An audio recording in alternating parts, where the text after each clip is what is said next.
Hello मित्रांनो, तुमच्या Marathi Dick चॅनलवर स्वागत आहे। मी तुम्हाला मराठी डिक चॅनलवर रोज नवीन इंग्रजी शब्द शिकवणार। तर चला समय नष्ट न करता आजच्या व्हिडिओमध्ये शिकूया इंग्रजी शब्द। परपेच्युअल।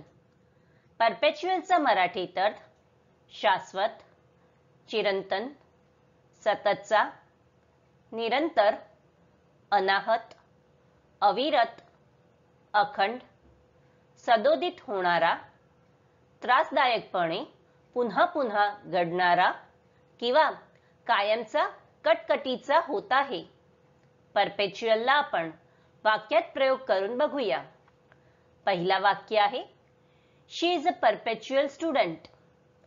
दुसरा वाक्य आहे द डॉग इज परपेच्युअल न्यूसन्स। तिसरा वाक्य आहे he is on a परपेच्युअल search for truth. चौथा वाक्य आहे We lived for years in a perpetual state of fear. Friends, व्हिडिओला लाईक, शेअर आणि कमेंट करायला विसरू नका आणि चॅनलला सबस्क्राइब करा। Thank you.